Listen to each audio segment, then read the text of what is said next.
أعوذ بالله من الشيطان الرجيم. بسم الله الرحمن الرحيم.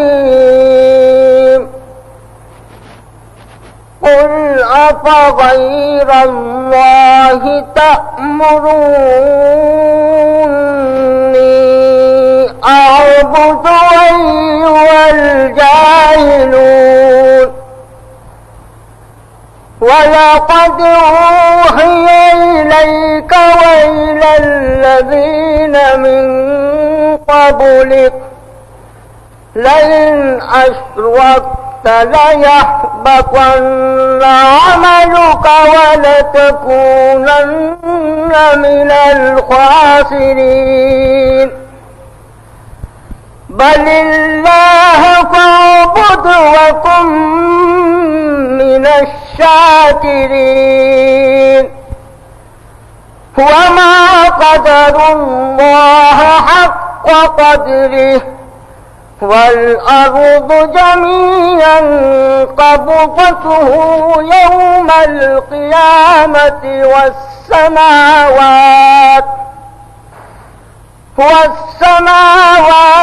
مطويات بيمينه سبحانه وتعالى عما يشركون.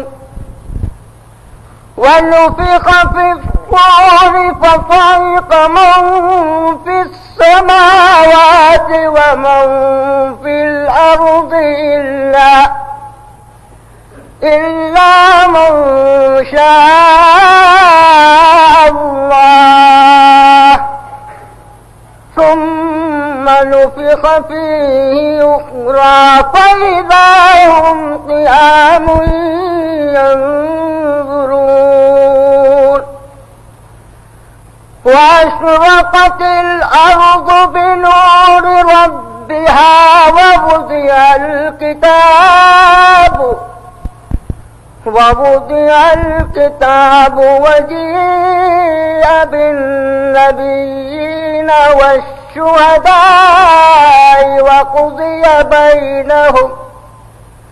وقضي بينهم بالحق وهم لا يظلمون. ووفيت كل نفس ما عملت وهو أعلم بما يفعلون. صدق الله مولانا العظيم.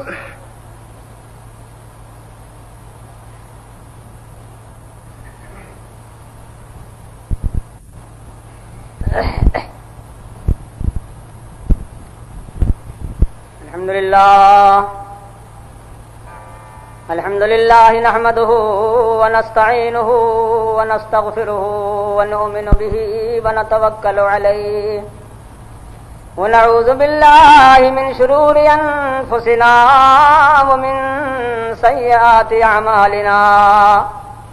من يهده الله فلا مضل له ومن يضلله فلا هادي له. وأشهد أن لا إله إلا الله وحده لا شريك له وأشهد أن محمدا عبده ورسوله صلى الله عليه وسلم. أما بعد فإن خير الحديث كتاب الله وخير الهدي هدي محمد صلى الله عليه وسلم. وشر الأمور محدثاتها وكل محدثة بدعة وكل بدعة ضلالة وكل ضلالة في النار. عن عمر بن الخطاب رضي الله تعالى عنه قال قال رسول الله صلى الله عليه وسلم إنما الأعمال بالنيات وإنما لكل امرئ ما نوى فمن كانت هجرته إلى الله ورسوله فهجرته إلى الله ورسوله ومن كانت هجرته إلى دنيا أو امرأة يتزوجها فهجرته إلى ما هاجر إليه أو كما قال. أعوذ بالله من الشيطان الرجيم. يا أيها الذين آمنوا هل أدلكم على تجارة تنجيكم من عذاب أليم تؤمنون بالله ورسوله وتجاهدون في سبيل الله بأموالكم وأنفسكم ذلكم خير لكم إن كنتم تعلمون. يغفر لكم ذنوبكم ويدخلكم في جنات تجري من تحتها الأنهار ومساكن طيبة في جنات عدن ذلك الفوز العظيم. وأخرى تحبونها نصر من الله وفتح قريب وبشر المؤمنین. اللہ رب العالمین احکم الحاکمین کی حمد و ثنا اور اس کے پاک نبی جناب محمد رسول اللہ صلی اللہ علیہ وسلم پر بے حد اور بے عدد انگنت درود اور سلام. حضرات، میں نے اس وقت آپ کے سامنے اللہ کے پاک کلام قرآن مجید فرقان حمید کی چند آیات آپ کے سامنے میں نے تلاوت کی ہیں. آپ میں سے بیشتر افراد یہاں ماشاءاللہ اہل علم ہیں، بہت قابل ہیں، میں جانتا ہوں، اس لیے زیادہ وضاحت کی، زیادہ تشریح کی ضرورت نہیں، عقل مند کو اشارہ ہی کافی ہوتا ہے. میں سمجھتا ہوں کہ ان آیات کی روشنی میں جو کچھ مجھے کہنا ہے، مجھے عرض کرنا ہے، وقت کا ایک بہت بڑا اہم ترین وہ تقاضا ہے، وقت کی ایک بڑی اہم ترین ضرورت ہے. یوں سمجھیے کہ اللہ تبارک و تعالیٰ نے مسلمانوں کو ایک انسانیت کی تعمیر کے لیے، ایک انسانیت کے ایک نئے معمار ہونے کی حیثیت سے رب العالمین احکم الحاکمین نے کچھ اصول مسلمانوں کے سامنے رکھے ہیں، کچھ قواعد سامنے رکھے ہیں، کچھ ضوابط ہمارے سامنے رکھے ہیں. سورہ صف کی یہ آیتیں ہیں. صف اللہ تعالیٰ نے اپنے پاک کلام میں اس سورہ صف کے اندر اللہ نے تعریف فرمائی ہے، ان اللہ یحب الذین یقاتلون فی سبیلہ صفا کأنہم بنیان مرصوص. اللہ تعالیٰ نے ان لوگوں کی محبت کا اعلان فرمایا ہے. اللہ ان لوگوں سے محبت کرتا ہے، محبوب ہے اللہ کے وہ لوگ جو اللہ کے راستے میں صف بنا کر، یعنی متحد ہو کر، مل کر، متفق ہو کر، ایک بہترین اتحاد کے ساتھ، ایک بہترین اتفاق کے ساتھ مل کر، جل کر، متفق ہو کر، صف بنا کر یقاتلون فی سبیل اللہ صفا کأنہم بنیان مرصوص. ان کی صف بھی معمولی صف نہیں، بڑی اہم صف ہوتی ہے، بڑی مضبوط صف ان کی ہوتی ہے. میرے دوستوں، بزرگوں، حضرات علماء کرام، مجھے معاف کیجیے گا، اللہ تعالیٰ نے جو ارشاد فرمایا، جو اشارہ کیا ہمارے سامنے، کأنہم بنیان مرصوص، اس صف کو آج ہمیں تلاش کرنا ہے، اس صف کا ہمیں آج نمونہ دیکھنا ہے کہ ایسی صف آج کہاں ہے مسلمانوں کے اندر. وہ صف جس کی یہ تعریف ہے کأنہم بنیان مرصوص، وہ صف جس میں کوئی کسی قسم کا انتشار نہیں، کوئی خلل نہیں اس صف میں. مسلمان اس طرح سے صف بنا کر، اس طرح سے وہ متحد ہو کر، مل کر اللہ کے راستے میں وہ مجاہدہ کرتے ہیں، اللہ کے راستے میں وہ کوشش کرتے ہیں، اللہ کے دین کی اشاعت کے لیے وہ جد و جہد کرتے ہیں. دنیا میں ان کا ہر قدم اس مقصد کے تحت میں ہوتا ہے، کأنہم بنیان مرصوص، مل کر، جل کر، بڑے ہی ایک لوہے کی دیوار بن کر کے، ایک تانبے کی دیوار بن کر وہ اللہ کے راستے میں مجاہدہ کرتے ہیں، اللہ کے راستے میں کوشش کرتے ہیں. معلوم ہوا کہ قرآن مجید کی نگاہ میں، قرآن مجید کے نظریہ کے مطابق وہی قوم دنیا کے اندر، وہی صف دنیا کے اندر کامیاب ہو سکتی ہے جو اللہ کے راستے کے لیے، اللہ کے دین کے لیے وہ مجاہدہ کرتی ہو، اور اس صورت میں کرتی ہو کأنہم بنیان مرصوص، مل کر، متفق ہو کر. انفرادیت کا کوئی مقام نہیں، انفرادیت کی کوئی حیثیت نہیں، انفرادیت کوئی چیز نہیں اسلام کے نزدیک، قرآن کے نزدیک. اور پھر اس کے بعد اللہ رب العالمین احکم الحاکمین کا لطف اور کرم دیکھیے، اللہ کی مہربانی دیکھیے، جس طرح سے ایک قابل حکیم، ایک حاذق حکیم جس طرح سے ایک مریض کے سرانے کھڑے ہو کر اس کی نبض پر ہاتھ رکھتا ہے اور بڑی محبت سے، بڑے پیار سے مریض کو اپنانے کی کوشش کرتا ہے، بڑی محبت سے، بڑے پیار سے اپناتا ہے مریض کو حکیم حاذق، کہ جس سے مریض کے دل میں اس حکیم حاذق کی خود بخود محبت ہو جاتی ہے، اور نتیجہ یہ کہ اس کا علاج اس کے لیے کامیاب ہوتا ہے. اللہ تعالیٰ نے کتنی محبت سے، کتنی الفت سے اللہ نے ہم کو اور آپ کو خطاب کیا، یا ایھا الذین آمنوا. ذرا غور کیجئے، قرآن مجید میں اس قسم کے خطابات جتنے ملتے ہیں وہ سب کے سب اجتماعی شکل میں ہیں، وہ اللہ تعالیٰ کے نزدیک آپ کی جو قدر اور قیمت ہے وہ اس حیثیت میں ہے کہ آپ دنیا میں ایک اجتماعی قوت اپنے اندر رکھیں، ایک اجتماعی قوت کا مظاہرہ کریں، مل جل کر دنیا میں رہیں، اتفاق اور اتحاد سے رہیں، ایک نئی جماعت آپ کے، ایک نیا معاشرہ آپ کے سامنے ہو، ایک نیا سماج آپ کے سامنے ہو۔ یا ایھا الذین آمنوا، کتنے پیار سے، کتنی محبت سے اللہ تعالیٰ نے ہماری نبض پر ہاتھ رکھا ہے۔ اے ایمان والو، میرے پیارے بندو، میرے مخلص بندو، میری راہ میں جہاد کرنے والے بندو، اللہ تعالیٰ نے وہ انتہائی پیار کے ساتھ، انتہائی محبت کے ساتھ اللہ نے ہم کو مخاطب فرمایا۔ اور اس کے بعد رب العالمین احکم الحاکمین نے سورہ صف میں، آپ پیچھے سے اگر غور کریں گے تو آپ کو معلوم ہوگا کہ بڑے اہم مضامین بیان ہو رہے ہیں، بڑے اہم مضامین، اسلام کی بنیاد ہے جن پر، دین کی بنیاد ہے جن پر، ایمان کی بنیاد ہے جن پر، یا مسلمان قوم کی بنیاد ہے جن چیزوں کے اوپر، وہ چیزیں تمام بیان ہو رہی ہیں۔ ان اللہ یحب الذین یقاتلون فی سبیلہ صفا کأنہم بنیان مرصوص، اور اس کے آگے بشارت محمدی کا ذکر ہے، اور پھر اس کے آگے کے اعلان ہے، هو الذی ارسل رسولہ بالہدی ودین الحق لیظہرہ علی الدین کلہ ولو کرہ الکافرون۔ ایک اعلان ہے، اور اعلان بھی ایسا کہ قیامت تک کے واسطے ہے، بڑا زبردست اعلان، بہت عام اعلان۔ یہ تمام مضامین بڑی تفصیل چاہتے ہیں، بڑی تشریح چاہتے ہیں، ان سب کے بعد بڑے پیار سے، بڑی محبت سے آپ کو خطاب کیا جا رہا ہے۔ یا ایھا الذین آمنوا هل ادلکم علی تجارۃ تنجیکم من عذاب علیم تؤمنون باللہ ورسولہ وتجاہدون فی سبیل اللہ باموالکم وانفسکم ذالکم خیر لکم ان کنتم تعلمون یغفر لکم ذنوبکم ویدخلکم جنات تجری من تحتها الانہار۔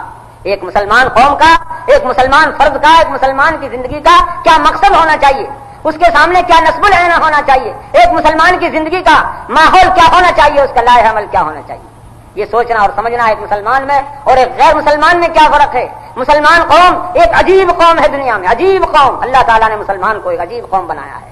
کنتم خیر امۃ اخرجت للناس، اللہ تعالیٰ نے کچھ ایسے امتیازی اوصاف اس قوم کے ساتھ وابستہ کر دیے ہیں کہ دوسری قوموں سے اس کو ممتاز کرتے ہیں وہ مسلمان قوم۔ اللہ رب العالمین احکم الحاکمین نے انہی فرائض کو ہمیں یاد دلانے کے لیے یہ کوشش فرمائی ہے، بڑے پیار سے، بڑی محبت سے، کہ اے مسلمان قوم، اے مسلمانوں، میرے پیارے بندو ایمان والو، تمہاری زندگی کا اولین مقصد کیا ہونا چاہیے؟ اولین مقصد تنجیکم من عذاب علیم، عذاب علیم میں مبتلا رہنا ایک مسلمان کا شیوا نہیں، ایک مسلمان کا کام نہیں، ایک مسلمان کی شان نہیں ہے یہ کہ وہ عذاب علیم کے اندر مبتلا رہے۔ عذاب علیم، یوں تو آپ فوراً کہہ دیں گے کہ عذاب علیم سے مراد دوزخ کا عذاب ہے، اور یہ ہے وہ ہے، لیکن قرآن مجید کا اگر آپ عموم دیکھیں گے، قرآن مجید کا اعلی الاطلاق ایک بیان دیکھیں گے تو بڑی گہرائی آپ پائیں گے۔ تنجیکم من عذاب علیم، ہر اس عذاب سے جو علیم ہے تمہارے لیے، جو تمہیں علم پہنچانے والا، تکلیف پہنچانے والا، تمہارے ضمیر کو مجروح کرنے والا، تمہارے دل و دماغ کو معطل کرنے والا جو عذاب ہے تمہارے سامنے، اس عذاب سے نجات حاصل کرنا یہ تمہاری زندگی کا اولین مقصد ہے۔ اب ذرا سورہ صف کا مطالعہ کیجئے، ان اللہ یحب الذین یقاتلون فی سبیل، اس پر غور کیجئے، اور اس کے بعد ذرا اس عذاب علیم پر بھی نظر ڈالیے۔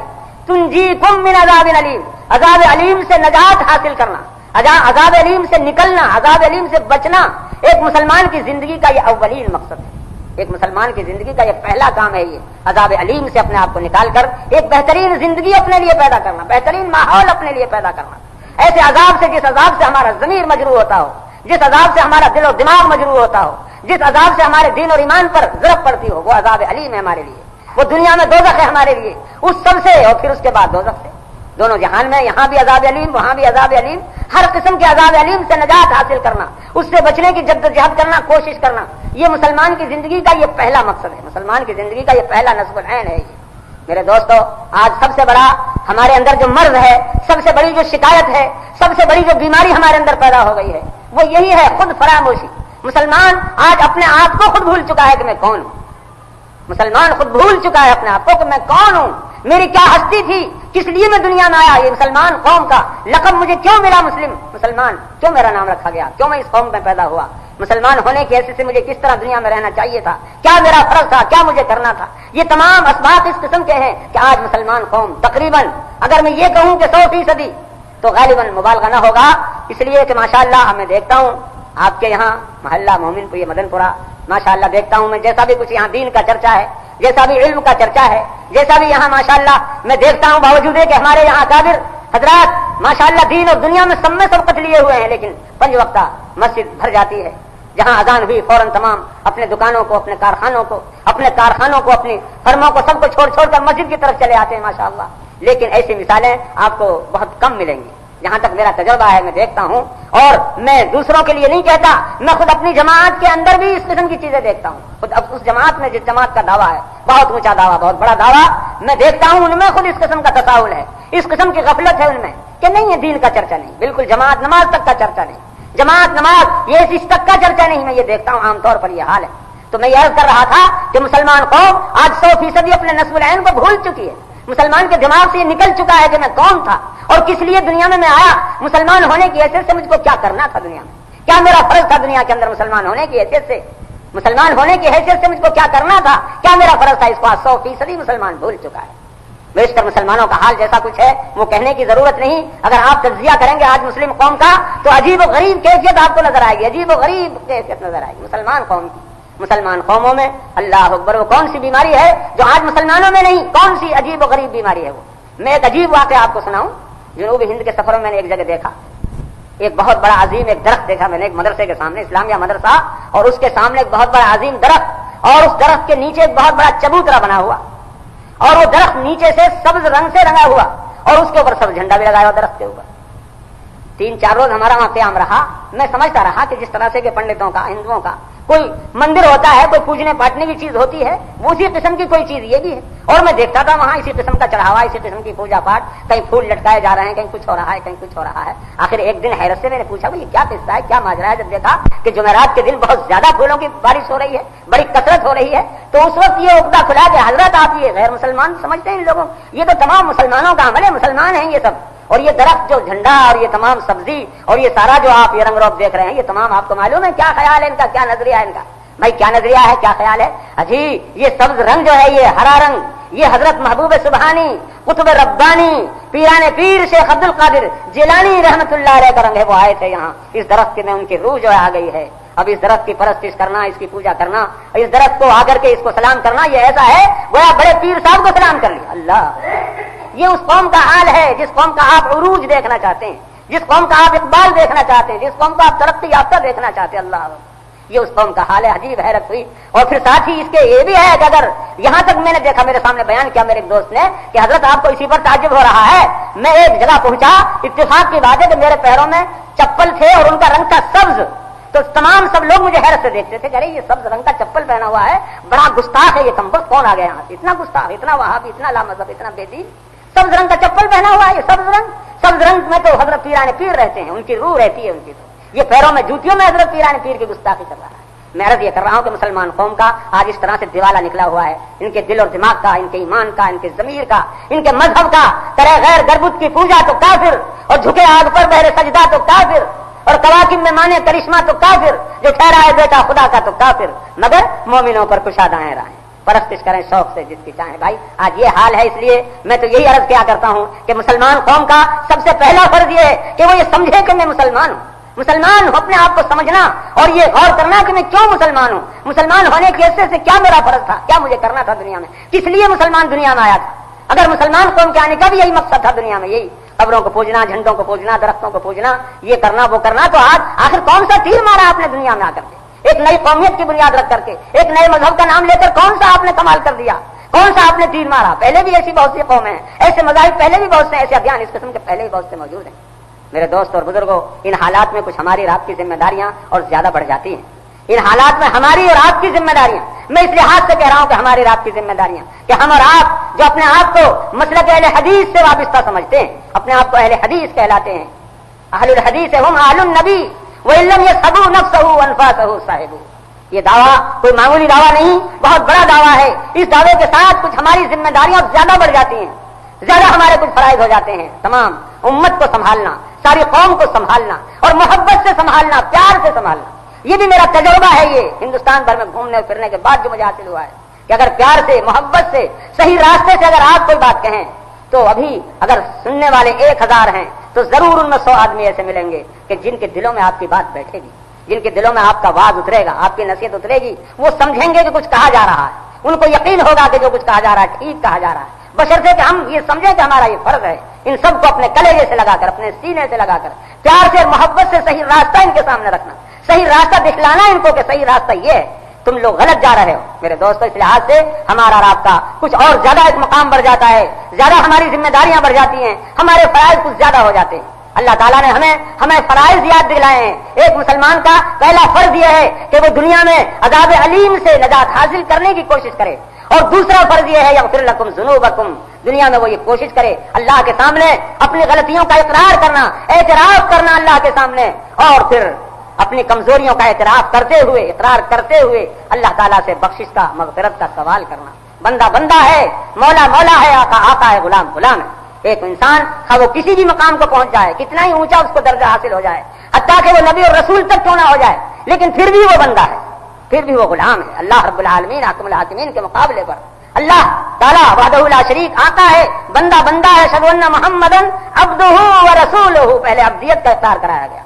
حضرت محمد رسول اللہ صلی اللہ علیہ وسلم کے لیے باوجود ہے کہ آپ کا مقام جو کچھ ہے بہت اونچا ہے، عبادت خدا بزرگ تو یہ قصہ مختصر، لیکن باوجود اس کے سب سے پہلے آپ کی عبدیت کا اقرار، اشہد ان محمدً عبدہ ورسولہ۔ قرآن مجید میں آپ دیکھیں گے جہاں اہم مقامات آئے ہیں، اللہ تعالیٰ نے اپنے حبیب کو وہاں عبدیت کے ساتھ مخاطب کیا۔ اہم مقام جہاں ہے سبحان الذی اسری بعبدہ لیلا من المسجد الحرام فاوحی الی عبدہ ما اوحی، ایسے یہ اہم مقام ہے کہ جہاں کچھ شبہ ہو سکتا تھا، کوئی کسی قسم کا خطرہ دماغ میں گزر سکتا تھا، اس شبہ کی دفع کرنے کے لیے، اس خطرے کو ہٹانے کے لیے اللہ تعالیٰ نے ایسے پیارے لفظ کے ساتھ، عبد ہے ایک عبدیت ہی بندہ ہونے کا نشان، عبد ہے ایک عبدیت ہی بندہ ہونے کا نشان، اس سے جو بھاگا وہ باغی بے حیا ہو جائے گا۔ سب سے پیارا لقب اللہ کے نزدیک جو ہے وہ عبدیت کا لقب ہے، عبد کا لقب ہے، فاوحی الی عبدہ ما اوحی۔ تو ایک مسلمان، ایک نیک بندہ، ایک نمازی، ایک حاجی، ایک عالم، ایک حافظ، ایک قاری، ایک تہجد گزار، وہ کسی بھی مقام پر پہنچ جائے، لیکن اللہ کے سامنے اپنے گناہوں کا اقرار کرنا، اعتراف کرنا، اپنے آپ کو خطا کار سمجھنا، اپنے گناہوں کے لیے بخشش طلب کرنا اللہ سے، مغفرت طلب کرنا اللہ سے۔ میرے دوستو اسی کا نام روحانیت ہے، اسی کا نام تصوف ہے، یہی خدا رسی کا بہت بڑا ایک ذریعہ ہے، بہت بڑا ایک وسیلہ ہے خدا رسی کا۔ جو خدا خواہد کے ما یاری کند، جو خدا خواہد کے ما یاری کند، میل مارا جانب زاری کند۔ جب اللہ تعالیٰ کسی بندے پر نظر عنایت کرتے ہیں، اللہ کا کرم ہوتا ہے کسی بندے کے اوپر، تو اس بندے کے دل میں اللہ کی خشیت پیدا ہوتی ہے، اللہ کی محبت پیدا ہوتی ہے۔ اللہ کی خشیت، اللہ کی محبت کے تحت وہ اللہ کے سامنے روتا ہے، اللہ کے سامنے گڑ گڑاتا ہے، اللہ کے سامنے اس کی آنکھوں سے آنسو جاری ہوتے ہیں، اپنے گناہوں کا اقرار کرتا ہے، اعتراف کرتا ہے۔ یہ اللہ تعالیٰ کے ہاں بندے کے مقبول ہونے کی نشانی ہے، اللہ کے ہاں مقبول پیارا بندہ ہونے کی نشانی۔ میرے دوستو اکابر اہل حدیث کی تاریخ جب ہم پڑھتے ہیں، عجیب و غریب بزرگ ہم کو ملتے ہیں، ایسے ایسے عجیب اور غریب بزرگ کہ جن کی مثالیں آج نہیں مل سکتی، جن کے نمونے آج تلاش کرنے کے لیے ہماری آنکھیں ترستی ہیں۔ اللہ کے سامنے رونے والے، اللہ کے سامنے گڑ گڑانے والے، اللہ سے ڈرنے والے، اللہ کا خوف رکھنے والے، اللہ کے لیے اپنی زندگیوں کو وقف کر دینے والے، اللہ کے لیے اپنا ہر قدم اٹھانے والے، جو کچھ کرنا ہے اللہ کے لیے، اللہ کی رضا کے لیے۔ آج یہ تمام چیزیں دن بدن ہمارے اندر سے نکل رہی ہیں۔ ہم خود اپنے آپ کے سامنے آنے والے، آپ کے سامنے کھڑے ہو کر لمبی لمبی تقریریں کرنے والے، واعظ نصیحت کرنے والے، آپ کے ممبر اور محرابوں کی زینت بننے والے، ہم دیکھتے ہیں ہمارے حالات من آنم کے من دانم۔ اس سے ہمیں اتنا دکھ ہوتا ہے، تکلیف ہوتی ہے کہ ہمارے انحطاط کی وجہ یہ ہے، ہمارے گراوٹ کی وجہ یہ آج ہمارے اندر وہ دینداری نہیں رہی، وہ تقویٰ نہیں رہا، وہ خدا ترسی نہیں رہی، وہ عظمت نہیں رہی، اللہ رب العالمین حاکم الحاکمین کا وہ خوف نہیں رہا، وہ رونا نہیں رہا، اللہ کے سامنے گڑ گڑانا نہیں رہا۔ جو خدا خواہد کے ما یاری کنت، میل مارا جانب زاری کنت، در پہ ہر گری آخر خندے، مرد آخر بھی مبارک بندہ ہے۔ یہ رونا، اللہ کے خوف سے رونا، اللہ کے سامنے اپنے دل کو پگھلانا۔ آپ نے حدیث میں پڑھا ہوگا، سنا ہوگا، اللہ کے نبی احمد مجتبیٰ محمد مصطفیٰ صلی اللہ علیہ وسلم جب نماز پڑھتے تو آپ کے سینے مبارک سے ایسی آواز آیا کرتی تھی جیسی چولہے کے اوپر ہنڈیا میں سے آواز آتی ہے، ہنڈیا کھدکتی ہے، اس میں سے آواز نکلتی ہے، اس طرح آپ کا سینے مبارک اللہ کے خوف سے، اللہ کے ڈر سے اس طرح کھدکتا تھا، اس طرح آواز آتی تھی۔ آج کتنے ہم میں اس نے اللہ سے ڈرنے والے، اللہ کا خوف کرنے والے، ہماری نمازیں محض رسمی رہ گئی، ہماری جماعتیں محض رسمی رہ گئی۔ میرے دوستو اللہ رب العالمین حاکم الحاکمین کے ہاں حقیقت کی ضرورت ہے، اللہ کے اخلاص کی ضرورت ہے۔ اللہ تعالیٰ ان ظاہری چیزوں کو نہیں دیکھتا، لا ينظر الى صورکم واعمالکم ولکن ينظر الى قلوبکم ونیاتکم۔ اللہ تعالیٰ تمہارے دلوں کو دیکھتا ہے، اللہ تمہاری نیتوں کو دیکھتا ہے، تمہارا دل کیا ہے، تمہاری نیت کیا ہے، اللہ تعالیٰ اس کو دیکھتا ہے۔ یغفر لکم ذنوبکم، ایک مسلمان کی زندگی کا دوسرا مقصد اہم یہ ہونا چاہیے کہ اللہ کے سامنے اپنے آپ کو گنہگار سمجھتے ہوئے اللہ کی بخشش کا ہر وقت طلبگار رہے، اللہ سے ہر وقت اپنے گناہوں کی معافی چاہیے، اور اس کے بعد مرنے کے بعد جو ابد الآباد کی زندگی آ رہی ہے، یہی مسلمان اور غیر مسلمان کے نظریے کا فرق ہے۔ مسلمان اور غیر مسلمان کا نقطہ نگاہ یہاں سے الگ الگ ہوتا ہے۔ ایک مسلمان اس کا نقطہ نگاہ یہ ہے کہ اس کے مرنے کی بعد کی زندگی ابدالآباد کی زندگی بہترین زندگی ہو جائے، اچھی زندگی ہو جائے، پیاری زندگی ہو جائے. دنیا دار ملا دار لہو مل مال ملا مال لہو ولا یجمع ملا عقل لہو. مرنے کے بعد جو زندگی آ رہی ہے، مرنے کے بعد جو مکان ہمارا آ رہا ہے وہ بہترین مکان ہو جائے، بہترین زندگی ہو جائے، روضۃ من ریاض الجنہ ہمیں حاصل ہو جائے. ایک مسلمان کا نصب العین یہ ہے، اور ایک غیر مسلمان کا نصب العین یہ ہے کہ جو کچھ دنیا میں ہے بس یہی ہے، کھانا پینا، موج کرنا، پیٹ بھرنا، اچھا پہننا، اچھا کھانا، اور بس دنیا کو چھوڑ کر چلے جانا، اور آگے کچھ نہیں، نہ جنت نہ دوزخ.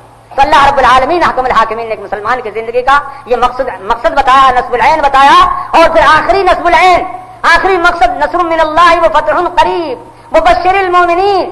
یہ دنیاوی نصرت، یہ دنیاوی فتح، یہ کیا ہے؟ یہ مسلمان کی یوں سمجھیے کہ قدموں کی ایک لونڈی ہے، مسلمان کی ایک ٹھکرائی ہوئی چیز ہے یہ کہ محمد سے وفا تو نے تو ہم تیرے ہیں. یہ زمین چیز ہے کیا؟ لوح و قلم تیرے ہیں، لوح اور قلم پر مسلمان کی حکومت ہوتی ہے. دنیاوی حکومت کیا چیز ہے؟ آپ کو اسلامی تاریخ کے مطالعے کا موقع ہوا ہوگا، دیکھا ہوگا آپ نے کہ مسلمان قوم ایک عجیب قوم تھی. جہاں بھی گئی فاتح کی حیثیت سے اس نے مال سمیٹنے کی کوشش نہیں کی، اس نے دھن سمیٹنے کی کوشش نہیں کی، دوسری قوموں کو ذلیل کرنے کی کوشش نہیں کی. ایک چیز ان کے سامنے تھی، اللہ کی رضا، اللہ کا کلمہ بلند کرنا. اعلاء کلمۃ اللہ لتکون کلمۃ اللہ ہی العلیٰ.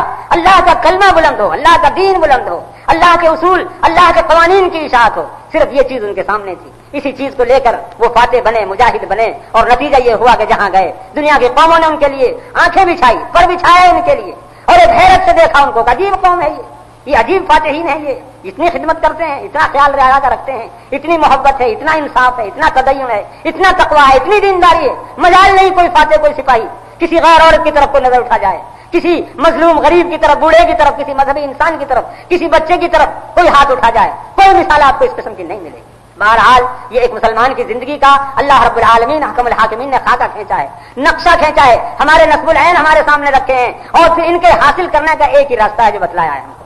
وہ راستہ میرے دوستوں بڑا گہرا راستہ ہے، سوچنے اور سمجھنے کا راستہ ہے. هل ادلکم علی تجارت، ذرا غور کیجئے کتنے پیار کے ساتھ، کتنے لطف کے ساتھ اللہ رب العالمین حکم الحاکمین ہماری نبض پر ہاتھ رکھ رہا ہے. قرآن مجید ہماری نبض کو پکڑ رہا ہے. هل ادلکم علی تجارت، اے تاجرو، اے سوداگرو، تمہاری تجارت مبارک ہو، تمہارے لیے سوداگری مبارک ہو، تمہارے لیے بہترین تم تجارت کر رہے ہو، بہترین سوداگری کر رہے ہو. لیکن ایک تجارت یہ بھی ہے، یہ بھی ایک تجارت ہے، بہترین تجارت.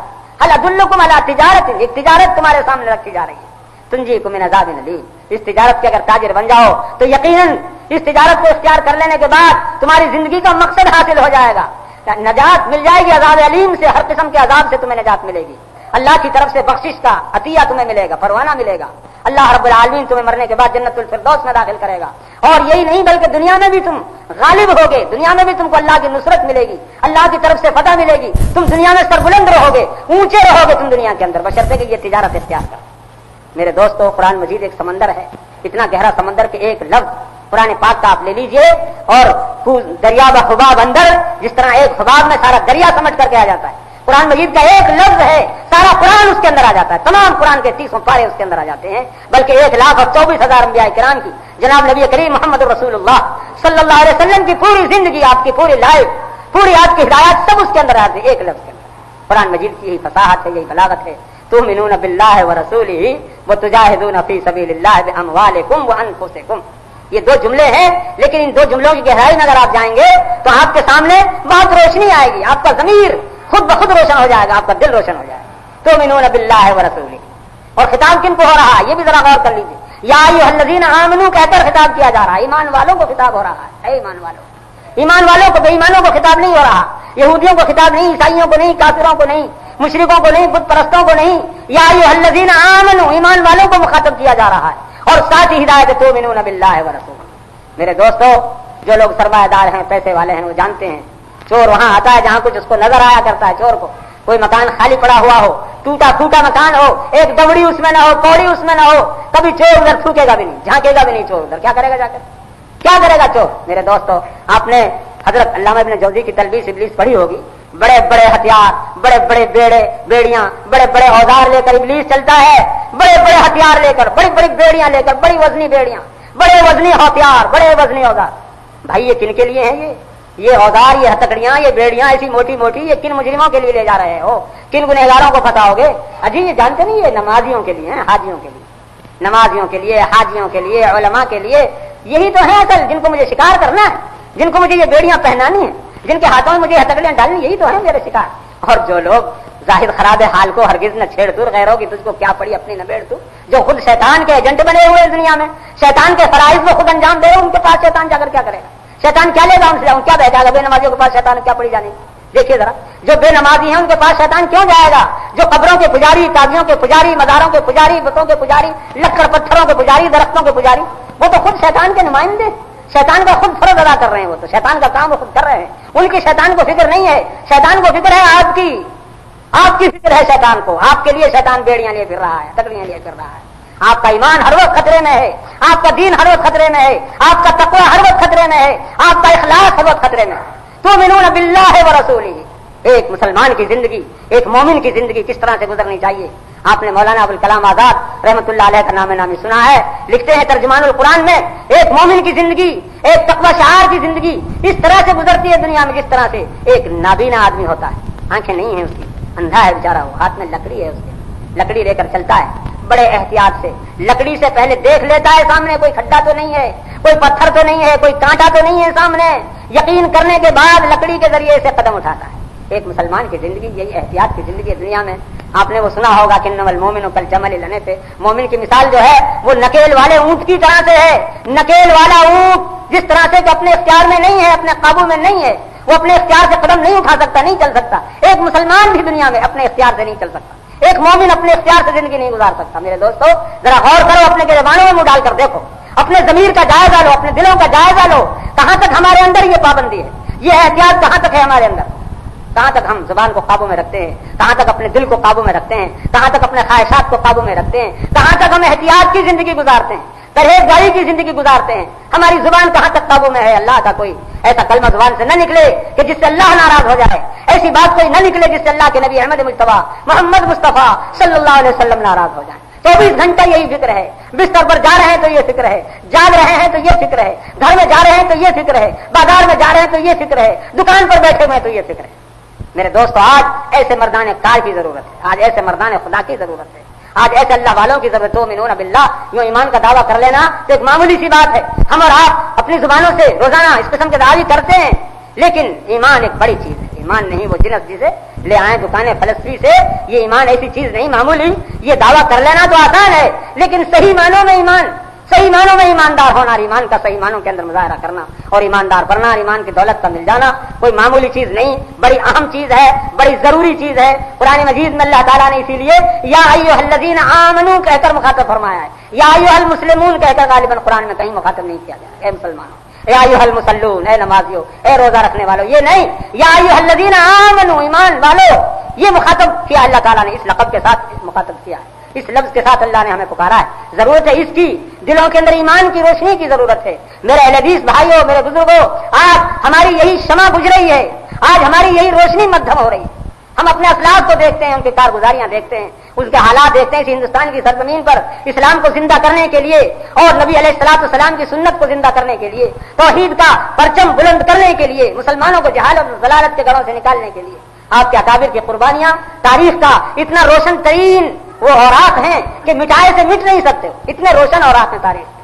آپ کے بزرگوں نے اس ہندوستان کی سرزمین پر جو کچھ کیا ہے، آپ غیروں سے پوچھئے، یورپ کے بڑے بڑے مستشرقین جو اسلام کو بڑی گہری نظر سے دیکھ رہے ہیں، مسلمانوں کی حیات ثانیہ کو بڑی گہری نظر سے، ان سے پوچھئے کہ آپ کا کیا مقام ہے، آپ کی کیا حیثیت ہے، آپ کے بزرگوں کی کیا لکھا ہے انہوں نے اپنی کتابوں میں۔ اگر یہ تحریک نہ پیدا ہوتی مسلمانوں میں، یہ سلفی تحریک نہ پیدا ہوتی جس کو وہابیت کے نام سے بدنام کیا گیا، تو مسلمان قوم کبھی کی ختم ہو چکی ہو۔ مسلمان قوم دنیا میں زندہ نہیں رہی۔ مسلمان قوم میں نیا خون پیدا کرنا، مسلمان قوم میں ایک نیا انجیکشن لگانا، ایک نئے جذبے سے مسلمان کو مالا مال کرنا، لا الہ الا اللہ محمد رسول اللہ کا ایک نیا نور مسلمان کے دل کے اندر ڈالنا، یہ آپ کے اکابر کا کام تھا، آپ کے بزرگوں کا کام تھا۔ اللہ تعالیٰ ہم سب کو غریق رحمت فرمائے، اللہ تعالیٰ ان کی سب کی قبروں کو اللہ تعالیٰ نور سے روشن فرمائے۔ آج ہم اور آپ انہی کا نام لینے والے، انہی کے نقوش قدم کو زندہ کرنے والے، اسی کے لیے جد و جہد کرنے والے ہیں۔ بڑی مسرت کا مقام ہے، بڑی خوشی کا یہ مقام ہے، یہ میں کوئی ظاہر داری کے لیے نہیں کہہ رہا، آپ کو خوش کرنے کے لیے نعوذ باللہ میں نہیں کہہ رہا۔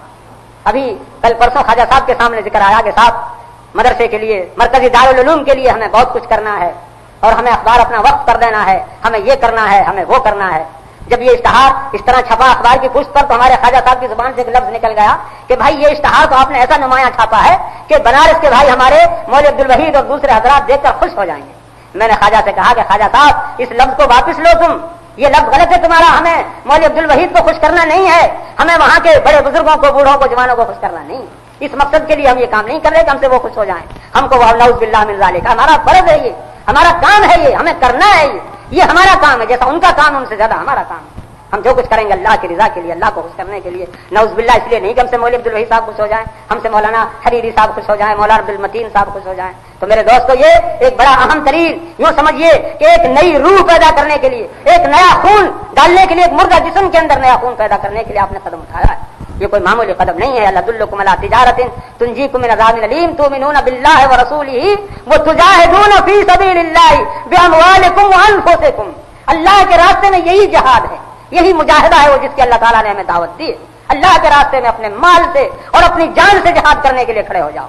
اپنے مال سے جہاد کرنے کے لیے، اپنے جان سے جہاد کرنے کے لیے. اللہ کے راستے میں، اللہ کا راستہ کیا ہے؟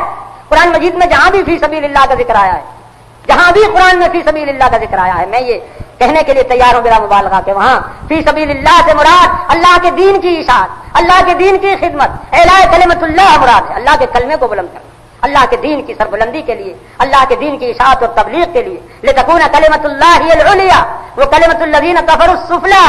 اللہ کا کلمہ بلند ہو اور باطل کلمہ مغلوب ہو، نیچا ہو. یہی فی سبیل اللہ ہے، یہی سب سے بڑی نیکی ہے. نماز کا یہی خلاصہ ہے، حج کا یہی مقصد ہے، روزے کی یہی دعوت ہے اور زکوٰۃ کا یہی فلسفہ ہے. اللہ کے دین کی اشاعت ہو، اللہ کا دین سربلند ہو، اللہ کا دین دنیا میں پھیلے. اللہ کے دین سے دنیا کے اندر امن قائم ہو سکتا ہے. آج جو دنیا میں بنی نو انسان کو ایک عجیب، ایک ذہنی، ایک تکلیف، ایک ذہنی ایک پریشانی ہے، ذہنی کوفت ہے، ذہنی دماغ ایک اندر ایک عجیب کشمکش کے اندر مبتلا. اس کی وجہ یہی ہے کہ بنی نو انسان نے وہ صحیح راستہ اختیار نہیں کیا. آپ اگر غور کریں گے تو آپ کو معلوم ہوگا کہ جناب تاجدار مدینہ آقا نامدار احمد مجتبیٰ محمد مصطفیٰ صلی اللہ علیہ وسلم کی دعوت جو ایک عمومی دعوت کی حیثیت سے پیش کی جاتی ہے، وہ بنی نو انسان کی فلاح و بہبود کے لیے، بنی نو انسان کو دنیا میں امن دینے کے لیے، روح کو شانت دینے کے لیے، تمام دنیا میں ایک سکون پیدا کرنے کے لیے، انسانیت کو ایک سطح پر لانے کے لیے، حقیقی مساوات، حقیقی محبت، حقیقی انسانیت، حقیقی برادری، یہ یوں کہیے کہ حقیقی پیغام، حقیقی امن اگر مل سکتا ہے تو جناب تاجدار مدینہ حضرت محمد رسول اللہ صلی اللہ علیہ وسلم کے جھنڈے کے نیچے مل سکتا ہے. اور یہ ایسی حقیقت ہے یہ کہ زمانہ اس کو دیکھ چکا ہے تجربہ کر کے. ایک ایسی حقیقت ہے کہ زمانے کی تاریخ میں روشن حرفوں میں لکھا ہوا رہے گا ہمیشہ کہ اسلام نے ایسا کر کے دکھا دیا، ایک گھاٹ پر شیر اور بکری کو پانی پلا کر دکھا دیا. بڑے بڑے واقعات موجود ہیں اسلام کی تاریخ میں.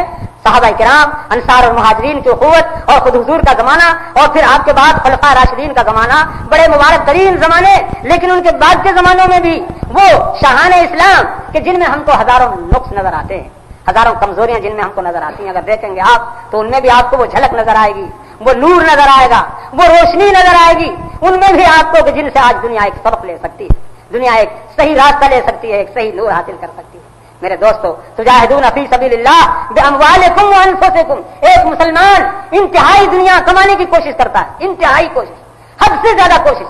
آپ نے سنا ہے حالی مرحوم کا پیغام، سدا ان کو مرغوب سیر و سفر تھا، سدا ان کو مرغوب سیر و سفر تھا، ہر ایک بر اعظم میں ان کا گزر تھا.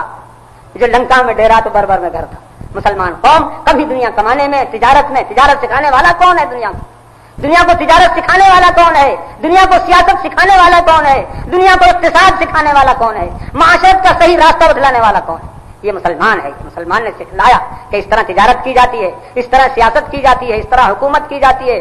انتہائی مسلمان دنیا دار. آپ نے سنا ہوگا، آپ نے اپنے علماء کی زبان سے کہ ایک مسلمان جب کھیت میں کام کرتا ہوا نظر آتا تھا تو دیکھنے والے یہ اندازہ لگاتے تھے کہ اس سے بڑھ کر اس زراعت کے فن کا دنیا میں کوئی ماہر نہیں ہے اور اس سے بڑھ کر زراعت میں کوئی منہمک نہیں ہے.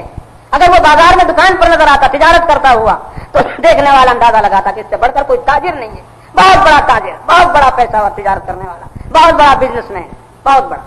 لیکن وہی تجارت کرنے والا، وہی کھیتی کرنے والا، وہی میدان جہاد میں وہ تیر اور تفنگ سے کام لینے والا، وہ رات کو جب مسلح پر نظر آتا، اللہ کے سامنے روتا ہوا، گڑ گڑاتا ہوا، سجدے میں پڑا ہوا، تو دیکھنے والا دیکھتا اور اس کو یقین ہوتا کہ اس سے بڑھ کر دنیا میں کوئی درویش نہیں ہے، اس سے بڑھ کر کوئی صوفی نہیں ہے، اس سے بڑھ کر کوئی خدا پرست نہیں. ربنا آتنا فی الدنیا حسنۃ وفی الآخرۃ حسنۃ وقنا عذاب النار. مسلمان بہت بڑا تاجر ہوتا ہے، انتہائی دنیا کمانے والا، لیکن ایک اس کا مقصد ہے. مسلمان کا ایک مقصد، اس کی زندگی کا ایک خلاصہ، ایک نصب العین، جو کچھ کرتا ہے، ان صلاتی وہ نسکی وہ محیایا وہ مماتی للہ رب العالمین، اس کا زندہ رہنا اللہ کے لیے، اس کی تجارت اللہ کے لیے، اس کی دولت اللہ کے لیے، اس کی حکومت اللہ کے لیے، اس کا جینا اللہ کے لیے، اس کا مرنا اللہ کے لیے، پوری زندگی اللہ کے لیے۔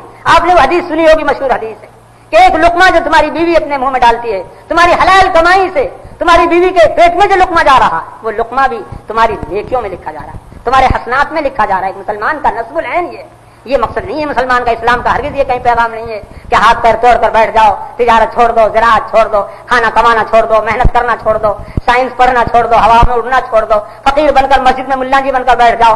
ہرگز اسلام کا یہ منشا نہیں ہے، ہرگز قرآن کا یہ منشا نہیں ہے، جناب محمد رسول اللہ صلی اللہ علیہ وسلم کا ہرگز یہ پیغام نہیں ہے۔ آپ نے وہ حدیث سنی ہوگی، آپ فرماتے ہیں کہ میں دوست رکھتا ہوں اور اللہ بھی دوست رکھتا ہے اس مسلمان بندے، جو مسلمان بندہ جب مرے انتقال کرے تو اپنے وارثوں کو وہ فقیر چھوڑ کر نہ جائے، محتاج چھوڑ کر نہ جائے، دنیا سے جائے اس حال میں کہ پیچھے سے اس کے بچے یہ نہ کہیں کہ ہمارا باپ ہم کو مفلس چھوڑ کر گیا، ہمیں فقیر چھوڑ کر گیا، محتاج چھوڑ کر گیا، کوئی انتظام ہمارے لیے نہیں، زمین نہیں، کوئی جائیداد نہیں، کوئی پیسہ نہیں، کوئی دکان نہیں، کچھ نہیں، ہمارا ابا کیا تھا؟ کچھ نہیں تھا، ایک مسجد کا ملا جی تھا، میں یہیں چھوڑ کے چلا گیا۔ وہ اللہ کے نزدیک وہ محبوب بندہ نہیں ہے، پیارا بندہ نہیں ہے، محبوب بندہ، اللہ کا مقبول بندہ وہ ہے۔ ذرا غور کیجئے اس حدیث کے اوپر۔ تو میں عرض یہ کر رہا تھا کہ آپ اللہ کرے زیادہ سے زیادہ آپ تاجر ہوں، زیادہ سے زیادہ آپ سوداگر ہوں، زیادہ سے زیادہ دولت آپ کو حاصل ہو، لیکن آپ کی اس دولت کا، آپ کی اس تجارت کا، آپ کی زندگی کا، آپ کے اس پیسے کا مقصد ایک ہی ہونا چاہیے۔ وہ مقصد کیا؟ تجاہدون فی سبیل اللہ باموالکم وانفسکم، اللہ کے دین کی اشاعت کے لیے ہر وقت حاضر رہنا، اپنے مال سے حاضر رہنا، اپنی جان سے حاضر رہنا، اپنی زبان سے حاضر رہنا، اپنے قلم سے حاضر رہنا، اپنے پیسے سے حاضر رہنا، جہاں بھی جیسا موقع ہو، جہاں جیسی ضرورت ہو۔ آپ کو معلوم ہے بعض دفعہ زبان وہ کام کر جاتی ہے، جراحت اللسان لہل، جراحت السنان لہل قیام ولا یلتام اجر اللسان، زبانیں وہ کام کر جاتی ہیں کہ جہاں تیر اور تفنگ جو کام نہیں کرتے، تلواریں کام نہیں کرتی، زبان سے آپ نے ایک اچھا کلمہ نکال دیا، ایک سہارے کی بات آپ نے کہہ دی، اسی سے ایک مجمع کا رنگ بدل گیا، ایک نیا ایک جوش پیدا ہو گیا، ایک نیا انقلاب پیدا ہو گیا، ایک نئی لگن پیدا ہو گئی۔ میرے دوستو، آج وہ وقت آپ کے سامنے آ گیا ہے، ایک بڑا مبارک ترین اللہ تعالیٰ نے آپ کو موقع عطا فرمایا ہے۔ میں سمجھتا ہوں کہ ہندوستان بھر کی تمام جماعت اہل حدیث، جہاں تک میرا اندازہ ہے، اور میں آپ کی ایک خدمت انجام دے رہا ہوں دہلی میں بیٹھ کر، جہاں تک ڈاک کار، اخبار کار، جماعتی معلومات کا تقاضا ہے، تعلق ہے، بہرحال کوئی دیہات میں رہتا ہو یا گاؤں میں رہتا ہو یا شہر میں رہتا ہو، کوئی مشرق میں ہو، مغرب میں ہو، شمال میں ہو، جنوب میں ہو، جس کے بھی کان میں یہ آواز پہنچتی ہے کہ جماعت اہل حدیث بنارس اور روسائے مدن پورہ نے ایک بہت بڑا پلان بنایا ہے، ایک بڑے عظیم درسگاہ کی بنیاد انہوں نے رکھی ہے، بڑا بہترین ایک درسگاہ، بڑا بہترین مدرسہ ہوگا جہاں قال اللہ اور قال الرسول، قال اللہ اور قال الرسول کا جہاں ڈنکا بلند ہوگا، جہاں قرآن شریف اور حدیث صحیح طریقے پر جہاں پہلا پڑھائے جائیں گے، سلفی طرز پر، اچھے راستے سے، محدثین کے طریق پر، تو میں سمجھتا ہوں کہ جتنے بھی آپ کے بھائی ہیں، خواہ کتنے بھی گنہگار ہوں، سب کی روح خوش ہو جاتی ہے، سب میں ایک وجد انگیز ایک جذبہ پیدا ہو جاتا ہے، سب میں جہاں تک میرا اندازہ ہے سب خوش ہیں آپ کے اس کام سے۔ بہرحال ایک کام آپ نے اٹھایا ہے اور اس کام کو اللہ تعالیٰ نے آپ کو اس کام کے لیے ایک مقتدا بنایا ہے، ایک پیشوا بنایا ہے، یا یوں کہیے کہ ایک امانت اللہ نے آپ کے سپرد کی ہے، امانت اللہ نے آپ کے سپرد کی ہے۔ یہ ہمارا کیا ہے، یہاں چلے گئے دو باتیں کہہ کر، اور بھی آئیں گے اور آپ کی کچھ نہ کچھ اعانت کر کے چلے جائیں گے۔ بہرحال اسی سرزمین پر آپ کو سب کچھ کرنا ہے اور اپنے بزرگوں کی ایک یادگار باقیات الصالحات کے طور پر کرنا ہے۔ آپ ہرگز یہ نہ سمجھیے کہ یہ دوسروں کو کرنا ہے، ہم صرف یہاں مقامی طور پر صرف نگراں ہے یا منتظم ہے، نہیں، اتنا ہی نہیں ہے، بلکہ سب کچھ آپ ہی کو کرنا ہے، آپ ہی کا کام ہے۔ یہ دوسرے تمام معاونین ہیں آپ کے ساتھ ہر ممکن خدمت کے لیے، ہر ممکن اعانت کے لیے، ہر طرح سے جہاں تک بھی ہو سکتا ہے۔ میں نے اندازہ لگایا، ابھی میں نے خواجہ صاحب سے کہا کہ آپ مجھے بھیجتے رہے ہو، لیکن میرا اندازہ یہ ہے اگر وقت نے پہلے دلی ہی کو تجویز کر لیا تو کیا منہ دکھلاؤ گے؟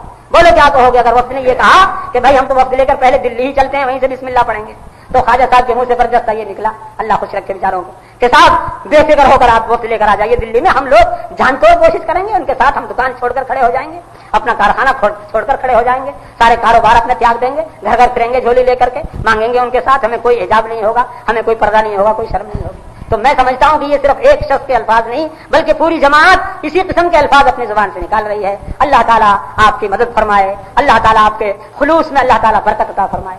میں نے جو حدیث شروع میں پڑھی تھی وہ اسی مقصد کے تحت میں کہ انما الاعمال بالنیات، عملوں کا اعتبار نیت پر ہے، آپ اپنی نیتوں کے اندر خلوص پیدا کیجیے، جہاں تک ہو نیت کا آپ جائزہ لیجیے اپنے نیت کا. آپ کی نیت میں خلوص و محض اللہ کی رضا کے لیے, محض دین الہی کی اشاعت کے لیے, کوئی کمپٹیشن نہیں, کوئی مقابلہ نہیں, کوئی ناموری نہیں, کسی درسگاہ کوئی سامنے ہمارے کسی کا گرانا نہیں, کسی کا مقابلہ نہیں, کوئی ہمارے سامنے چیز نہیں, صرف ہمارے سامنے ایک چیز ہے, قال اللہ اور قال رسول, صحیح معنوں میں قرآن اور حدیث کی اشاعت کرنا. میرے دوستو ایک زمانہ تھا کہ اسی ہندوستان میں اسلامی مدارس تھے, بہت سے مدارس تھے, دارالعلوم تھے, بہت بڑے بڑے دارالعلوم, لیکن ان دارالعلوموں کا نقشہ اگر دیکھیں گے, 200 سال کی تاریخ دیکھیے ہندوستان کی, 200 سال پہلے کے آپ دارالعلوم دیکھیے, آپ کو بخاری نظر نہیں آئے گی, آپ کو مسلم نظر نہیں آئے گی, صرف وہی صدا اہل تحقیق سے دل میں بل ہے, حدیثوں پہ چلنے میں دین کا خلل ہے, فتاووں پہ بالکل مدار عمل ہے, ہر ایک راہ قرآن کرنے عمل بدل ہے. بخاری شریف کے ہاتھ لگانا جرم, مسلم شریف کے ہاتھ لگانا جرم, گناہ, خبردار, یہ پڑھنے کے لیے نہیں ہے, بخاری مسلم پڑھنے کے لیے نہیں ہے, قرآن شریف کا ترجمہ سمجھنے کی چیز نہیں. قرآن ایک مقدس کتاب, ایک متبرک کتاب, سر پر رکھو اٹھا کر کے, ریشم کے غلام میں اس کو باندھو, اگر گر پڑے تو اس کے برابر غلہ تولو, سونا چاندی خیرات کرو اور اس کو اٹھا کر تاپ پر رکھ دو. بخاری شریف یہ کیا ہے؟ بلاؤں کے ٹالنے کی کتاب ہے. مسلم شریف بلاؤں کے ٹالنے کی کتاب. باقی ان کا پڑھنا, ان پر غور کرنا, ان کا سمجھنا, یہ آج کے علماء کا کام نہیں ہے.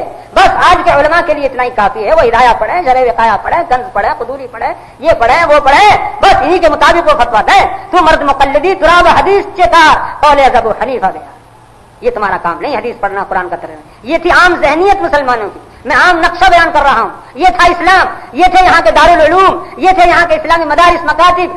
آج آپ دیکھیں گے کہ بغیر حدیث کی گاڑی چلتی ہے. ہاں, بخاری شریف کا درس ہو رہا ہے, آج حدیث کا دورہ ہو رہا ہے, چاہے وہ دورہ 6 کتابیں حدیث کی, بڑے بڑے دفاتر آپ کے یہاں بخاری شریف پڑھی جائے 2 سال میں, 4 سال میں, وہاں 6 مہینے میں تمام سیاست کا ختم ہے سارا. بخاری شریف کا دورہ ہو رہا ہے, بخاری شریف پڑھائی جا رہی. میرے دوستوں میں تو یہ کہا کرتا ہوں کہ آج تحریک اہل حدیث یا ہمارے اہل حدیث بھائی کتنے بھی تنزل میں چلے گئے ہوں, کتنی بھی گئے, لیکن ان کی کامیاب ہے ان کی تحریک, 100% ان کا مشن کامیاب ہے. جس مقصد کو لے کر وہ کھڑے ہوئے تھے وہ مقصد حل ہو چکا. جس طرح ایک سپاہی کا مقصد حل ہو جاتا ہے اور وہ آرام کرنے کے لیے کسی درخت کے نیچے لیٹ جاتا ہے, سو جاتا ہے, وہی حال آ جاتا ہے.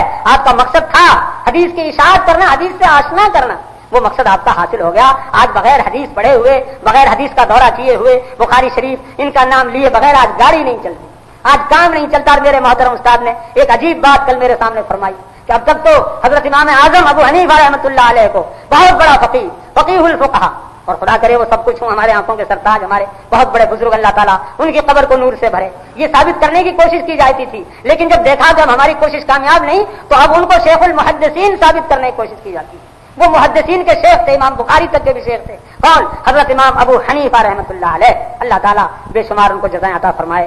اپنی ذمہ داریاں ختم کر گئے. اترکوا قولی بخبر الرسول, اترکوا قولی بخبر الصحابہ. قیامت کے دن کوئی ذمہ داری نہیں ہوگی, کوئی سوال نہیں ہوگا, کوئی گرفت ان سے نہیں ہوگی. جب ان کا یہ قول سامنے آئے گا, اترکوا قولی بخبر الرسول, اترکوا قولی بخبر الرسول, یہ چیز آنے کے بعد ان کا معاملہ بالکل صاف ہو گیا. لیکن میں عرض یہ کر رہا ہوں کہ آپ کی کوشش 100% کامیاب ہے. آج بغیر بخاری شریف کا نام لیے ہوئے, مسلم شریف کا نام لیے ہوئے, حدیث کا دورہ کیے بغیر آج کام نہیں چلتا. اور پھر اس کے علاوہ آج ہم دیکھتے ہیں عجیب رنگ ہے, مصنفات جو آج نئی نئی کتابیں نکل رہی ہیں, عجیب رنگ ہے ان کتابوں کا. قرآن کی آیت دلیل میں ہے, حدیث دلیل میں ہے, اللہ رسول کا فرمان, قال اللہ قال رسول. میرے دوستو, اور آپ کیا چاہتے ہو؟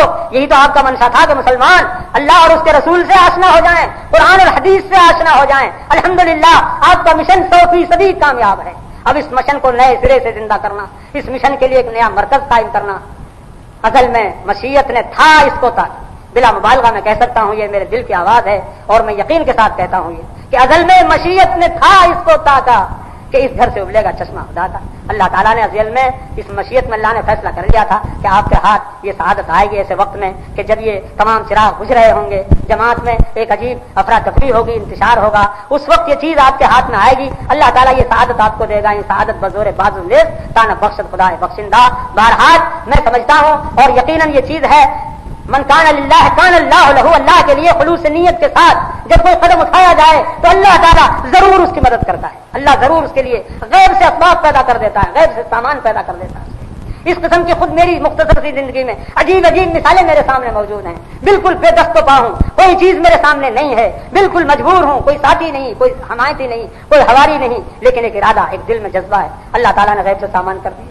فتاوی ثنائیہ جیسی چیز, ثنائی قرآن مجید ترجمے والا, یہ ایسی چیزیں ان کے لیے ایک جماعت بیٹھتی, ایک بہت بڑی سوسائٹی ہوتی, ایک انجمن ہوتی, تب بھی شاید کامیابی نہ ہو سکتی تھی. لیکن میں سمجھتا ہوں کہ اللہ تعالیٰ کا جب کسی کام کے لیے ارادہ ہو جاتا ہے تو اللہ تعالیٰ اس کے لیے غیب سے سامان پیدا کر دیتے ہیں اور بالضرور کامیابی اس کے اندر ہو جاتی ہے. بظاہر آج ایک بڑا مشکل پہاڑ ہمیں نظر آ رہا ہے، اتنا روپیہ جمع ہونا، اتنی بڑی عمارت کا تکمیل پذیر ہونا، اتنے بڑے مدرسے کا چلانا، لیکن میں سمجھتا ہوں کہ ان اللہ علی کل شیء قدیر، اللہ ہر چیز پر قادر ہے. وہ اللہ جس نے اپنے محبوب پیغمبر حضرت محمد رسول اللہ صلی اللہ علیہ وسلم کی ایک مکڑی کے جالے کے ذریعے سے حفاظت کرا دی. اللہ اگر آپ کو یاد ہوگا تمام کفار مشرکین تلاش کرتے پھر رہے ہیں، حضور غار میں موجود ہیں اور آپ کے رفیق، آپ کے جانثار ابوبکر صدیق رضی اللہ عنہ موجود ہیں. اور ابوبکر صدیق عرض کر رہے ہیں حضور ذرا بھی اگر جھانکا، یہ لوگ ذرا بھی جھانکے اگر ادھر تو خیر نہیں ہماری، فوراً ہم مارے جائیں گے. آپ کیا فرماتے ہیں؟ لا تحزن ان اللہ معنا، لا تحزن ان اللہ معنا. اے ابوبکر کیا تم غم کرتے ہو، کیا فکر کرتے ہو، اللہ ہمارے ساتھ.